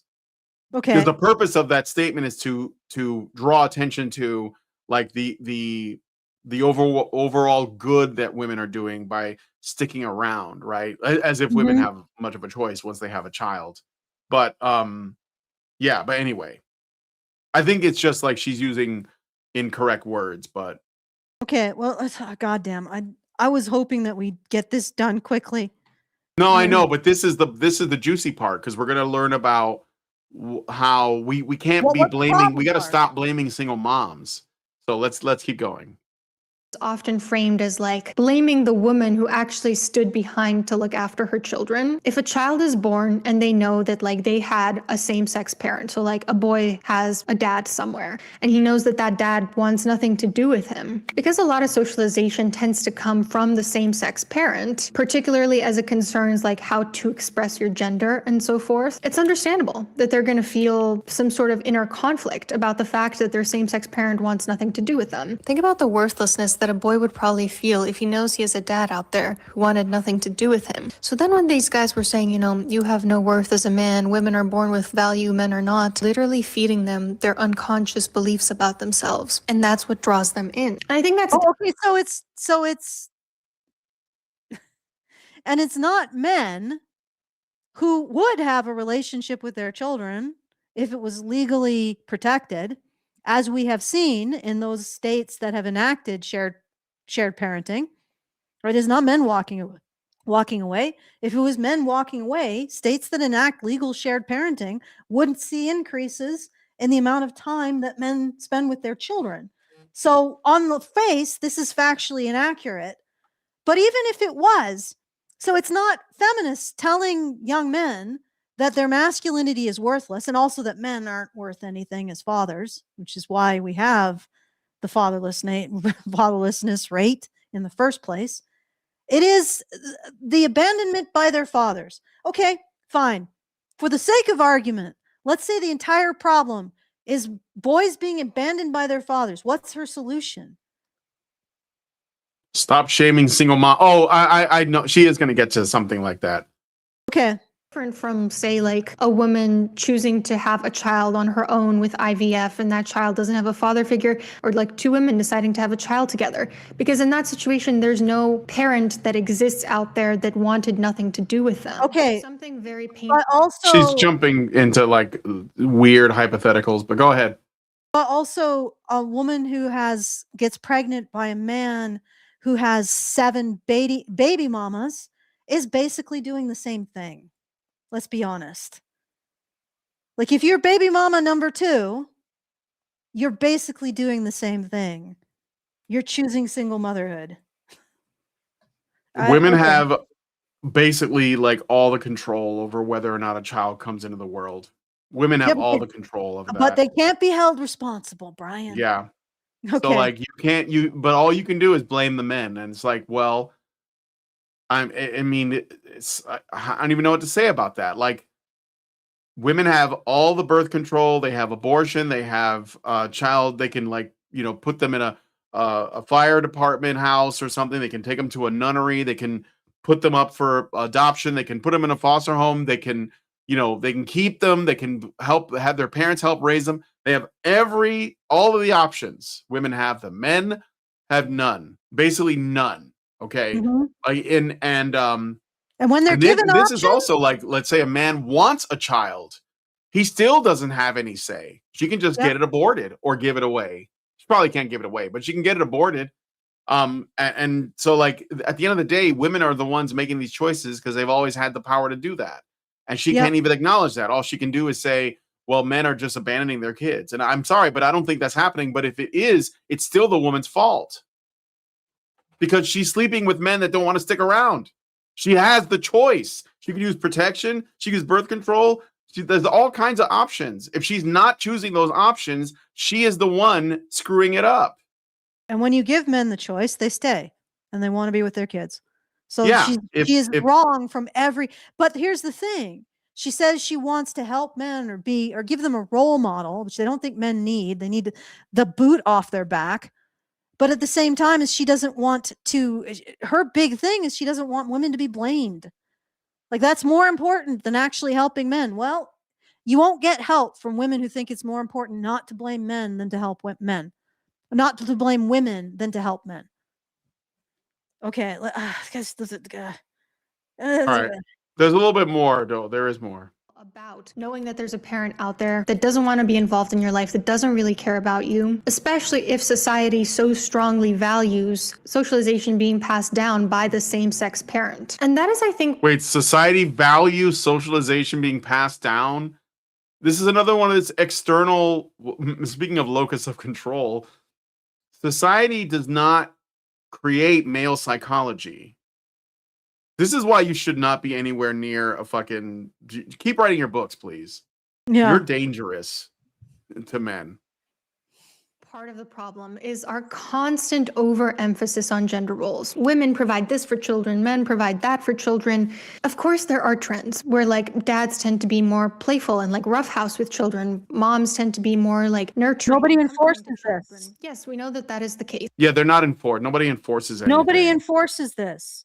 The roles that are enforced are the ones with budgets and government programs and NGOs with significant funding. And those roles are women are victims and men victimize them. And they also victimize their children, and they should not be in the home. And they also shouldn't have jobs. Those are the roles. The role that our society enforces based on what our society chooses to pay for. And this is the role. Women should not be imposed upon. Men should get the fuck out. Those are our roles in our society. But also pay for everything. But not expect a relationship with a woman. They should just pay for everything because they're so worthless. These are the roles that are being enforced on men and women. These are the roles that there is a budget. There's a budget line somewhere for, right? I'm a little bit exaggerating, but if you actually look at feminist conjecture, it's not that far off. feminist conjecture, which are the roles that are being forced on society, which is the roles that are being paid for, that someone is paying to promote in academia, in schools, in government programs, all over the place. Somebody's paying to promote these roles. And right out of the actual text is, men use rape and beatings to subjugate women for their own benefit. And women are victims of men. These are the roles our society enforces.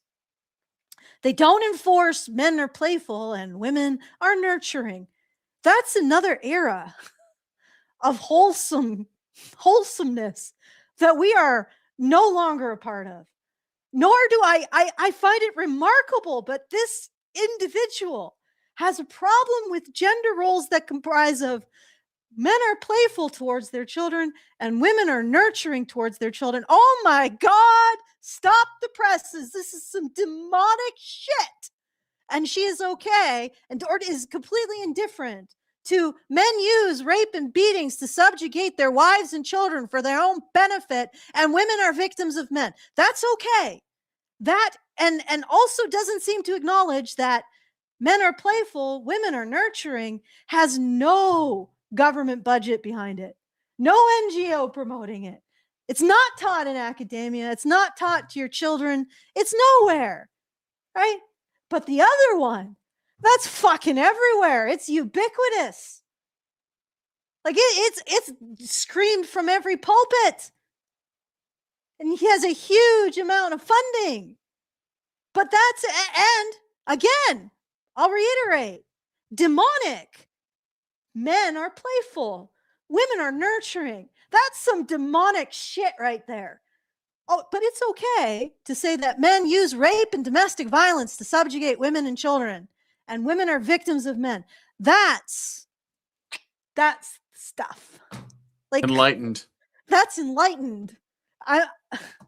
She may not even know how black and coal-like her heart is. She thinks it's warm and plush. I had a super chow and it didn't come through, but I want to read it.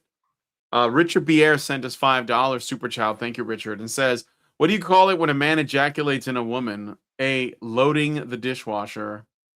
That was crass. Nova Fan gives us $1 and says, just imagine how much higher men's and boys' mental health would be if women stopped shaming quote unquote toxic masculinity. I like you wrote quote unquote and then put quotes around toxic masculinity. So I would have to say shaming quote unquote quote toxic masculinity unquote ellipses, because you put dots after that. But anyway, last thing, this is about the last soundbite. Oh, I got another super chat from Senior Sticks for $2. Thank you, Senior Sticks, and says, many women want the bear, just let nature win. They don't really want it. It's a shit test, I think. But yeah. Okay. Ultimately, anyone can do any of these things. You don't have to fit a certain archetype of parenthood based on your gender. And I think part of the problem is framing these men's need for a role model as needing a male role model. What you ultimately need as a child is role models, period. Doesn't matter what gender they have. What matters is why are boys turning to the manosphere?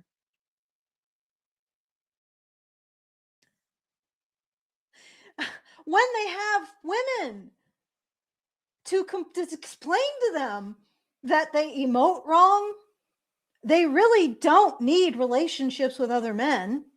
And also it's their fathers leaving them that's the problem, not their mothers leaving their fathers. I mean, surely the warm embrace of this woman's wisdom will lead you to the light, my dudes. God damn. She basically lands on it takes a village. That's what she lands on in terms of raising boys. And that we shouldn't accept that boys can get anything out of men, especially their fathers, because they're leaving you anyway. Your father doesn't want to be around you. He hates your guts. Come to us. That's what she's landing on. You know what? Maybe fathers shouldn't raise their kids. Well, we're already working on that right now. We've been doing that for a couple of generations. How's that working out? Why don't we ask black people? Hey, black people, how are you guys doing now that you've had like 3 generations without fathers? How's that going? Is it going well? Oh, you haven't feministed hard enough, though. That's probably what it is. You needed to listen to the BLM pledge where they said we eliminate the need for the nuclear family, the patriarchal family unit. We should be raising kids with whoever's around. It should just take everybody except men. We don't want men doing it, but everybody else, it's working out just fine. That's what she's landing on. Doctorate, this person. This is what I mean. Like, she went to school, she failed every saving throw against fucking commie brainwashing, and now she's got a YouTube channel because she can't write or do psychology. But on the other hand, she couldn't leverage 600,000 subscribers into more than a couple hundred actual purchases. That's remarkable. Like, how bad is this novel? Yeah. Okay, let's keep going. I got another super chat from Zeranx. He gives us $5 and says, imagine the assertions about how we control women and children, and these ideologues still claim that their ideology doesn't speak against marriage. Well, absolutely does. Okay. This is basically her final point that I'm playing right now, so we can, like, you know, wrap it up after this. An uncle who cares about you, an older kid at school who feels like you're a younger version of them. The problem is that a lot of these boys are socialized into never really wanting to see a woman as a role model because they're taught to not value women as anything but a sex object. And so even if there are maybe opportunities of women in their lives who could be role models for them, they reject that because they're never going to see a woman as a... What? So now we have men don't know how to feel right. Boys' sense of valuelessness comes from men abandoning them. Men don't need male role models. In fact, the problem is that boys need male role models at all. So she is essentially saying that there is no legitimacy to men. What is this shit? Like, I'm astounded at how nasty this human being is. And she probably doesn't even realize that she is unspeakably cruel. She's saying to a creature that has evolved and has persisted for hundreds of millions of years that it is illegitimate. It is an illegitimate being, and that that men's desires, men's feelings are illegitimate. They have no place to stand, and any one of their needs, if they have a need for a male role model, to understand who they are as a man, to understand why women like this put expectations on them to be emotionally tough while screeching at them to emote like a woman, right? If they want to understand all of this, what's wrong is the desire. She is a female chauvinist. She thinks that the only thing that properly exists in the world is women and how women do.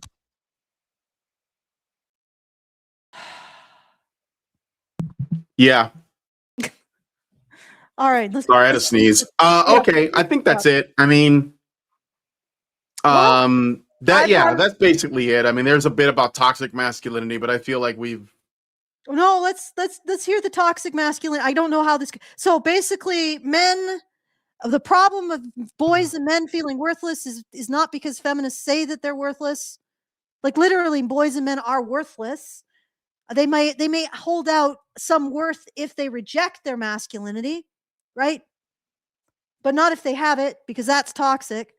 And then also their desire for male role models is wrong, and they don't emote right. They need to emote like women. Okay, what else? Let's do the trifecta.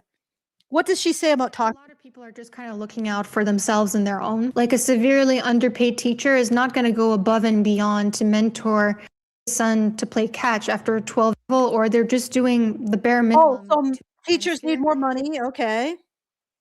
No, she's saying, yeah, teachers need more money. She was trying to blame, like, the economy on, like, the fact that there aren't enough people getting involved with raising other people's kids, something like that. But I mean, it's so stupid. I'm not gonna get into that because she probably thinks that we live in a world where free shit is out there. You just got to grab it. Okay. Bad actors profit off of straw manning feminism. They speak ill of things that feminists fought for, like women's right to vote, women's right to open a bank account, no fault divorce. They take a term like toxic masculinity. You fought for no fault divorce, huh? Why is it that feminists fought for no default divorce if men also wanted to get divorced? Like if men just wanted to walk away from their families. Oh, but Allison, women being married with children is basically a prison. So men couldn't possibly want divorces. That just didn't happen. She's a radical feminist. Mm-hmm. But she sounds really nice, though. She's trying to sound nice. She's almost the worst kind. As a radical feminist at war with the very idea that men exist. Right? She can tolerate men if they castrate themselves, metaphorically, right? If they agree that there is no inherent maleness that might have value, she can tolerate you. You're still an inferior woman, but you can exist. As long as you emote like a woman, you don't want male role models, you agree that the problems that men face are entirely of their own doing. It can't possibly be anything that women have done or feminism. Like, okay, so she's basically reduced my will to live. But let's hear what I got a super chat from Richard Bier for $5. He says, "How many women see Carrie Bradshaw as their role model and the ideal embodiment of how life should be lived?" Do you get that reference? Carrie Bradshaw. I've heard the name before, but Sex I don't. in the City. Honestly, Huh? Sex in the City is now more wholesome than for this woman. Oh, is that who that is? Yeah, I'm pretty Carrie Bradshaw. Isn't that from Sex in the City? No idea. Comparatively, the Sex in the City is more wholesome because at least it sent up women's foibles a little bit. Women's liberation is the only thing that matters. Zeranx gives us $5 and says, "But women are the majority of our lives through our formative years and beyond." You mean like they're involved? Yes.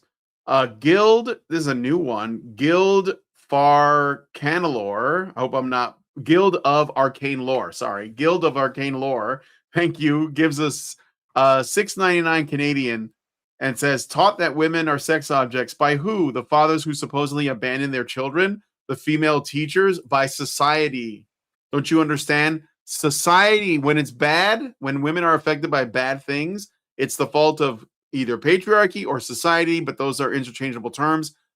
But if something good happens, it's because women did it themselves or the sisterhood did it. So that's how you're supposed to interpret these things. You just have to learn. You haven't read enough books written by feminist scholarship. That's your problem. Guild of Arcane Lore. All right, let's get into the rest of this. There's a particular type of masculinity that society pushes, and they straw man it. And they say, this means that feminists think all men are toxic. Unfortunately, I do think that a lot of boys... No, what makes people think or know that feminism thinks that all men are toxic is because they assert that men use rape and domestic violence to maintain patriarchy and benefit to themselves, and that heterosexual relationships are the epicenter of rape and domestic violence and men's subjugation of women. That's why people think that feminism is toxic, because of its own academic writings. How is it that they continue to just be... And the fact that of everything you just said, lady, you blamed men for not having fathers, even though men will be in their children's lives if you give them legal access to their children, right? You blame the way men emote it. Like the way that men do is wrong. And then you blamed men's lack of role models, not on men's lack of role models, but on men and boys wanting male role models in the first place. We don't need to look any further than your frickin' mug for feminist toxicity. You are the toxic feminist. Oh. Okay, did you read I think Guild of Arcane Lore? Yeah. I read no, all of that. Yeah. Pharynx. Did you read Women Are Children? Imagine the assertion. Okay. All right. So when does she say toxic masculinity? She just did. We just listened to it. Toxic masculinity And you're is. telling me there's nothing in the last 5 minutes. Well, I mean, if there is, there's just like basically it's just this bit about supposed logical fallacies that the manosphere commit when they criticize feminism. Give me a summary. So, all right, let's. No, summarize it. Just What? Okay. Oh, so now we have the I'm defending my ideology. Yeah. So basically, this is as usual, right? Like it always comes back to, well, look, the most important thing that has to happen by the end of this video is that we understand that feminism did nothing wrong and it's always good all the time. Yeah. That's And basically where we have to also, land on this video. That's why this is towards the end. The problem is that boys want male mentors in the first place. Yeah. Yeah. The problem is that boys have needs. Have boys considered not having needs, but also not having emotional needs? Have boys considered not having emotional needs, but also have they considered expressing their emotions like girls?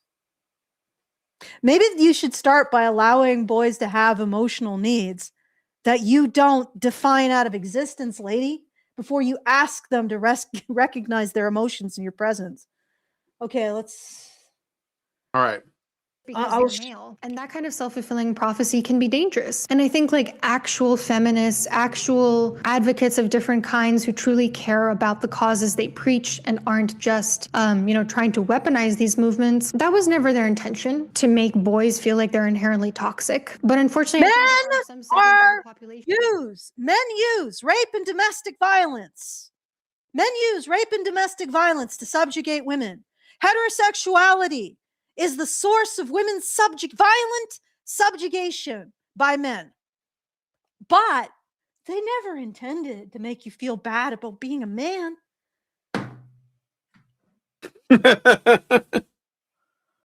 This is... Okay, I'm done. Let's keep going. No, Allison, see, Ms. Magazine and Gloria Steinem and Hillary Clinton and Andrea Dworkin and Julie Bindel and all these other people from the second wave, they weren't feminists. They were hijacking the movement.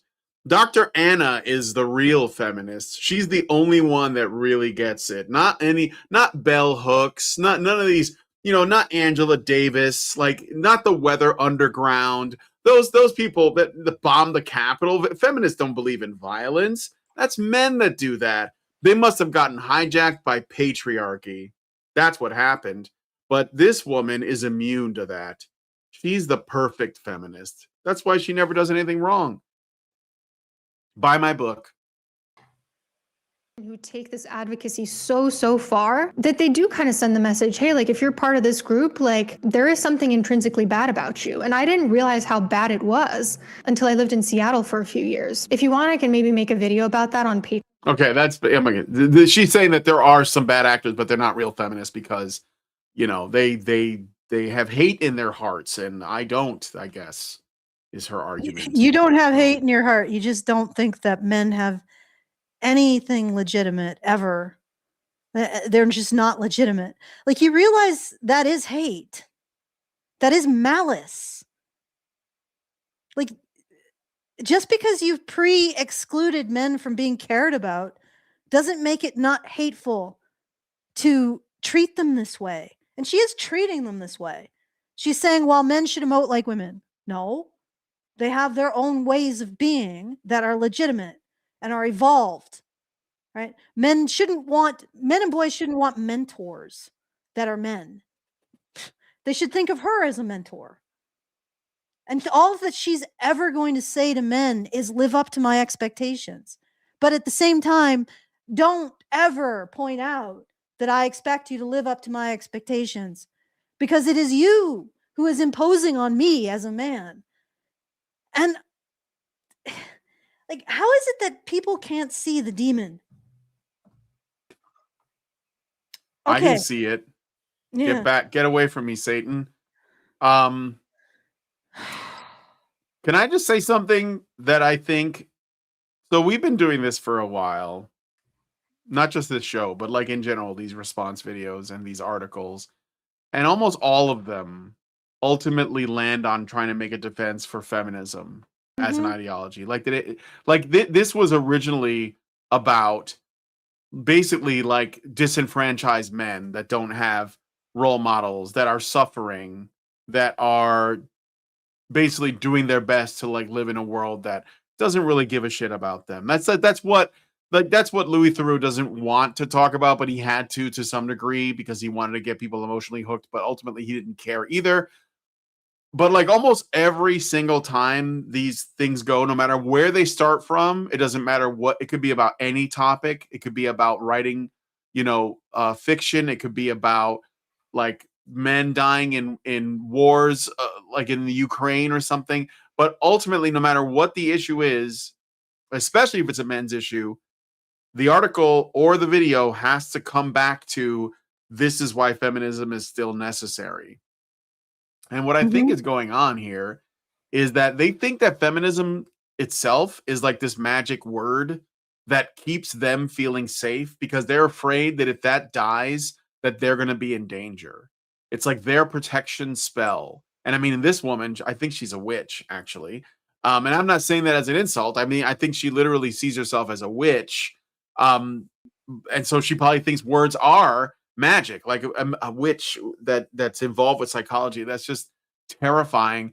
But anyway, but I think that it's like an invocation because as women, they don't have anything else. They don't have force. They don't have the ability to like, force anything to work the way. So all they can do is appeal to patriarchy, to men, to like keep them safe. And one of the ways they do it is by weaponizing words like this, like feminism. And so if feminism weakens, then as an ideology, like if the word loses its power, and this is in their mind, I'm not saying this is what I believe. I'm saying this is what I think they believe. If that word loses its power, then they are vulnerable and they're terrified of that, which is why for them, like the number one objective is to protect the word, protect the term. It's just like protecting terms that are sort of like subsets of feminism itself. Terms like patriarchy, terms like capitalism, bad, terms like all the isms and the phobias, terms like toxic masculinity, terms like emotional labor, terms like whatever, right? And they need those things to carry weight, to have power. And words do have some power, and they know that, and that's why they use it. But I think they're terrified of it losing power. And I just want to let them know that there's nothing to be afraid of. I don't think men want to hurt you. But you seem to be really afraid of men that are not controlled by your words. You see what I'm saying? No, I know exactly what you're saying. And it's just I think it's just pathological. Like I can't emphasize this enough. This woman probably does not understand that there is a way of thinking outside of how she thinks. Like the work that I'm doing in writing has clarified to me that men and women think differently. Doesn't matter what you want to say about, I don't know, gender fluidity and a spectrum. Men and women process things differently.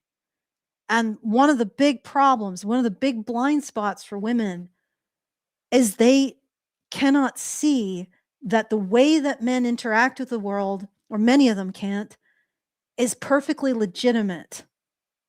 And they don't see it as its own thing. I'm not even sure if they see it at all. So men just engage in behavior and they just don't understand it. So it's frightening. And it's infuriating because these individuals have power and they shouldn't. Like you don't have to necessarily disenfranchise women. Just make it so that no woman can get an education unless she passes the water level test. You can't vote unless you can rotate an object in your mind.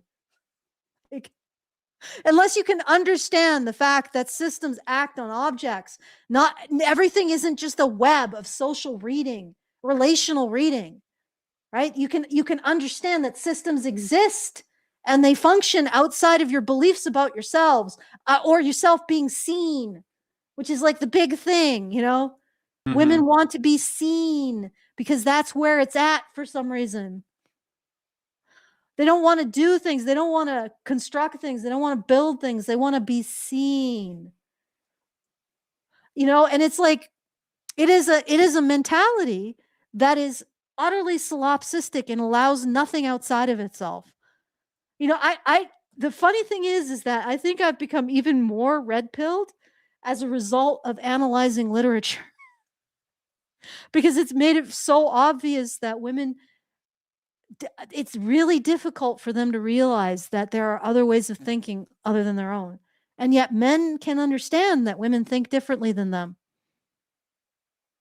It's actually sort of interesting.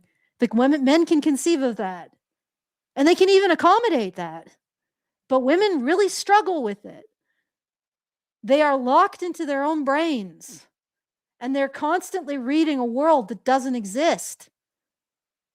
Except in their projections of their own fears. And it's like, I don't know. Like, I think that I think I officially probably have acquired the largest body of misogynists that would continue to talk to a woman on the planet. Just by virtue of having done this for like what, freaking 13 years now. I'm in contact with a lot of misogynists, not the misogynists that have ceased talking to women, because obviously I'm a woman, right? And I don't find them very dangerous. No offense, unless you guys want to be considered dangerous. They're not. Like, men are not dangerous. They're like the least dangerous thing. And it's getting really aggravating, like women like this refusing to acknowledge that men have the right to exist because they're so freaking dangerous or something. And I think it's simply that. It is the fear of unknown. If women don't control men, then there's some unknown thing, unknown mind out there that they don't understand and is legitimate in and of itself. So they respond to that thought like the way people respond to, I don't know, the possibility of alien life, with fear and terror and xenophobia over the penis people. Okay. All right. right. Keep going. I think we're done. Yeah. Yeah. I mean, I got nothing else. She's not going to say anything else of any value. So, what do you think? You good? Yeah, I'm good. Let's do it. All right. Well, do the things. I don't have any more super chats or super chows, but we did have a pretty big audience. We peaked at like 160, I think. No, we got 1,543 views on the horizontal and 324 views on the vertical. Now, maybe they were just slow scrolling through, but I think we peaked at something like 140 that stuck around. So that's good. Thanks, guys. Really appreciate it. Please hit like. Helps us reach more people. See, it works. Yeah. Over on Rumble, by the way. I don't know what the peak was, but we're looking at about 20 people right now. 15. Sorry. I had to like change. So I guess it peaked at about 20. So that's cool. Hello, Rumble folks. Rumble people are goated, by the way. Just saying. All right. So if you want to send a message at any time after the show is over, you can do so at feedthebadger.com/justthetip. That's feedthebadger.com/justthetip. Very much appreciated. Whatever funds you send, we get the full benefit of. And you get the benefit of sending your comment, not through YouTube's comment enhancement system. And also it stays where we can ponder it and poke it and think about it in our Discord. And if you're interested in joining us in our Discord, it's badgernation.online. And if you would like to support the show, it's feedthebadger.com/support. I do have it up early this month because Quran Strong wanted to support early. And thanks for the reviews that we did of Star Trek, Starfleet Academy. Yeah. Oh, good Lord. Talk about absolute solipsism. That entire show was just a nightmare. And it had a complete lack of acknowledgement that men have a right to exist just in and of themselves. Because the predominant way that women interacted with men in that show was emotional extortion. And also delegitimating, like not allowing men the right to consent to like sexual access to their bodies. It was really disturbing. This stuff is incredibly disturbing, and it can only come from a mind that doesn't allow the possibility that men exist. Men's psychology has a legitimacy in and of itself, that men exist outside of what women need from them, basically. All right. So anyway, those are the things. feedthebadger.com/justthetip to send us a tip and a message. badgernation.online if you want to join our community, and feedthebadger.com/support if you want to support the show. All right. Take it away, Brian. All right. Well, if you guys like this video, please hit like, subscribe if you're not already subscribed, hit the bell for notifications, leave us a comment. Let us know what you guys think about what we talked about in the show today, and share the video because sharing is caring. Thank you guys so much for coming on this episode of Maintaining Frame, and we will talk to you guys in the next one. Men's rights activists are machines, dude. Okay? They are literal machines. They are talking point machines. They are impossible to fucking deal with, especially if you have like a couple dudes who have good memory on top of that too. Holy shit, you're fucked.